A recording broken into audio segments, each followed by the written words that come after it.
Welcome back, everyone, to BBB Sharing. I'm Evie, Director of Ignite, sparked by BBB. With me today, I have a very special guest, Porshia Brown from PS Practice Solutions. Hello. Hello, Porshia. You're coming all the way from Virginia Beach. Yes. That's crazy, but also a wonderful opportunity to have you on our podcast today.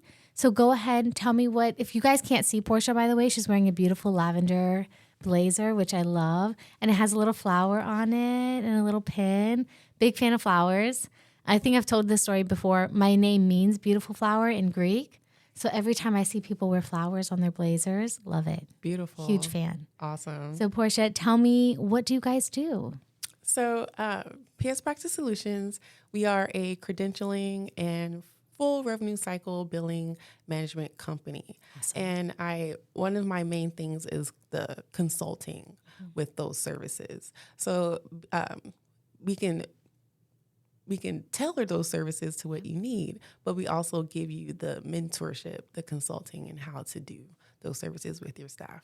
That's actually really awesome because a lot of businesses really don't know what they're walking into. So having that overly generalized version of your services kind of gives them a glimpse into it. And then having the added value of individualizing it is just even better for them because every business is different. Right, correct. I love that you said that added value. Yes.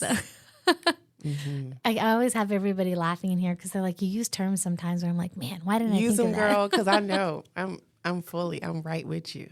So tell me, what do those services include? Give me an example of maybe one of your favorite clients.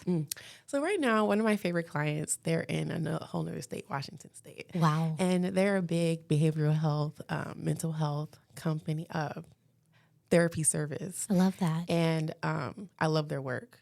I love that they want all people to have access to mental health, no matter what. If they have access to the insurance and no insurance, they want to make a way. And that's why I continue working with them. You know, I'm like, I want to help you be successful. Let's do it. You need you got new providers. Let's get them going. Let's get them in there. So what I do for them, my main thing, I started out with doing their code auditing. And that was through a partnership that I have with another behavioral billing company. And that's another big thing about what PS Practice Solutions does. We are all about partnerships. Awesome. And it's not just, we don't just do all this by ourselves. No one is, it's no I in team type thing. Exactly. That's what I love, the collaboration aspect. So many people are like, well, I don't know how to do this. So we're kind of trying to figure out. The great thing is about being in a community of businesses is that you actually get to collaborate with so many businesses that can fill in the gaps of what you don't have either the manpower to do or the capacity to take on. Correct. And that's exactly what it was. It was something that I was getting myself into with the coding aspect because my background is healthcare administration. And when I got into it, I had to figure out, do I want to do long-term or do I want to do acute care? I'm like, I don't want to do long-term care. Yeah. I love taking care of people, but I did not want to come into, this person, passed away and things like that. It's a lot. Not right. It's a tough thing. So I decided to go the acute route. Acute route, that just comes out with so many options, so many avenues to go into. And I'm like, okay, so what do you like to do? Scale it down. Okay, I like training people. I like figuring out where the money went. I like figuring out why we didn't get paid. I like figuring out how this payer operates. How can we work well with them so that we can continue that relationship to continue getting paid for the services that we're doing, So I decided to go into billing, revenue cycle management. Yeah. Then it opened up credentialing. And I'm like, okay. And I realized that my big thing is I'm a talker. I love talking. I love communicating. I love whether it's email, chat, talking on the phone. I'm going to get those answers. I'm going to build that relationship so we can get things going. That's actually really awesome because I don't think people realize how important it is to have that social aspect when it comes to talking to people about money. Money can be a really sensitive topic, especially when it comes to like invoicing or billing purposes. Yeah. I can't tell you how I suck at talking about people about money. I run this program, the Ignite program at the BBB, and everyone's like, you got to ask for money, you got to ask for money. And I'm like, I am not the person to come to get to ask other people for money. Yeah. I'm the person come to do a podcast, right? Participate 100%, but not have somebody ask for money. I can't do it. Yeah. So I'm totally with you on that one, but I'll ask where it went. Yeah. Right. I'm great with doing my research, making sure I, cross my T's, dot my I's. And when I get on that call, I'm able to present the history and find out where's that gap at. You know what I'm saying? How can we fill it? How can we get it corrected? How can we get, my providers paid, and how can we, stay in compliance? That's another big thing that sets me apart. I'm big on making sure that we're compliant with the billing, we're compliant with the credentialing, because if you stay compliant, you stay in network. That's actually really important. I think when my follow-up question to that was going to be, what is one of the biggest issues that your clients come across? Yeah. It's the credentialing. It always is. It always comes down to that. It all comes down to the credentialing. If you look up a claim that hasn't been paid, why? The provider is not in network anymore. It's happens so quickly because after you get that contract signed, you just going and going and going and going and going. No. And that's why a billing service, whether you're outsourcing them or you're hiring them in the office and things like that, they are so essential. We are essential, and we're here to help you and assist you with that. My goal is to keep the providers focused on patient care. Yeah. Let me deal with the administrative tasks. That's what I love to do. The administrative tasks are difficult. But I love it. I was gonna say, it takes. I don't think people really can wrap their heads around it. My dad owns businesses, and so the administrative aspect is always difficult because it's a task my mom has taken on. It is easier for her to handle that background than it is for him because he's more like front of house. I like to deal with the everyday, hands-on stuff. And so having that person to kind of help you with the administrative stuff when you have no idea what you're doing, let's be honest, most business owners don't. Mm-hmm. They have no idea what they're doing. They know how much their services cost and who is paying, but that's about it. Correct. And that's okay. That's okay. That's what we're here for.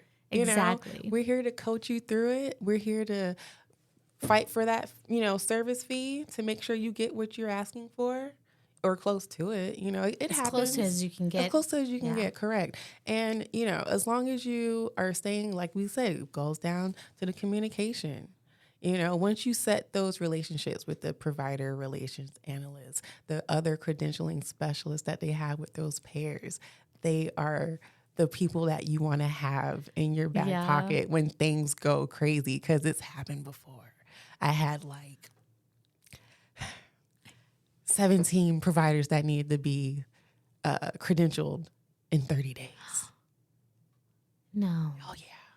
Oh, yeah. Before January 1st. No. And I was like making sure, I'm like, so what you're saying is you need 17 providers in there in 30 days? She's like, yes, that's what I'm saying. Can you do it? Oh, that was a challenge. I'm up for the challenge. You're way nicer than I am. I'm a time person. I will literally have a conversation be like, do you understand the concept of time? Number one. Number two, do you understand how much work it's going to take to get that basically impossible task done in the very short time period that you've given me? Yeah. It was a whole thing like, let's do it now and talk about the time after. Mm-hmm. Okay. Because I knew it could be done because, like I said, I built those relationships. So the only thing I had to do was just, not finesse it a little bit, but just little sweet talking a little bit because you're making them work hard too. You're making them double time it also, and you don't know what they've got going on. These are large payers that you're talking to, and they've got a backlog of people that are trying to get in, and here you come. You got your 17 providers that need to be in 30 days, and it usually takes about 60. They're probably like, you owe me your firstborn child, basically.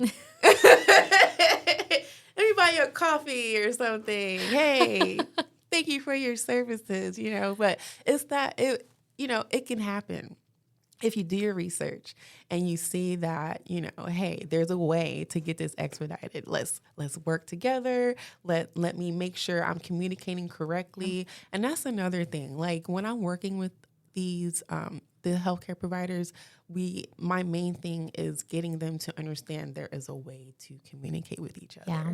It's not always a barking order type thing. You're telling me? I was going to say, it's probably better that you're on the phone with people. People, it's easier for them to relate to a more soft-spoken, kind voice than it is for somebody who's like, I need my money. And I get that too. They're like, I've had one client send me a mail. What's the ETA on that? I'm like, yeah, the ETA? Oh, okay. The ETA it doesn't exist yet. So right now, I'm like, okay, well, 24 hours. There you go. Sometimes some people need a timeline to understand, like, this is the time that it takes to see results for something. Oh, yeah. It prompted me to create, like, that's another thing that I do. I have free education on my website. I publish a blog, and it lets people know. I started out with talking about the credentialing process. Huh? I'm like, I have to put it out there. And it wasn't because, I was getting, so many of these situations where they weren't understanding the timeline. Yeah. It was because, it was important for healthcare providers to know, like, because some of them do it themselves. They credential themselves because they don't want to outsource the help yet. Which can be a headache. Mm-hmm. It can. Yeah. So if you're going to do it, let me show you how to do it the right way. Yep. And you're going to need to know why it's so important to be proactive before you decide to start scheduling. It's not going to happen overnight, especially if you're a new provider. And after January 1st, all these things change. Yeah. You have to keep up. It's not the same as what was going on last year, so. That's the thing. A lot of people don't realize even here at the BBB, we check everything annually. Because every year something changes, something's different. Yeah. Even if it's like a period that wasn't there before gets added at the end of a sentence, you still need to know that period was added there. Correct. And a lot of people do not understand that. They're like, well, I didn't have to do it 3 years ago. Yeah, 3 years ago. That means things have changed 3 times over now. Correct. Right? Because now, and then, you never know, those payers, they work with different vendors. Yep. I just went through that like a few days ago. They're asking me to, why hasn't this happened? Why hasn't that happened? I do my research and I find out that insurance company is looking for their own new vendor. So we've got to hold tight with them, comes back down to the communication. You have to keep that information going to them. So when they do get back online with what they're doing, you're right there. And you're like, okay, we got you. You're in line. You're first in line. Connecting the dots, putting the puzzle pieces together. Keep it going, please. Keep it going. Don't stop. Just because there's like a little bit of a bump in the road, a little block there, is not going to be forever. Yeah. They're working as fast as they can to maintain their services to us, just like we're trying to do the same thing for our clients also. Yeah. How can people get in contact with you? So you can go on my LinkedIn. You can find me on there, Porshia Brown Coughlin, or PS Practice Solutions. I have 2 pages. You can also find me on Instagram, PortiaB15. You can also find me on my Facebook page, PS Practice Solutions LLC. I love it. Porshia, thank you so much for joining us today. Everyone that is watching on YouTube, please make sure to like, share, subscribe, and comment down below. It really helps the algorithm out. And of course, hit that notification bell so you can always get notified every time we post. And if you're listening on Spotify, please give us a follow and share the audio out. Thank you. Thank you.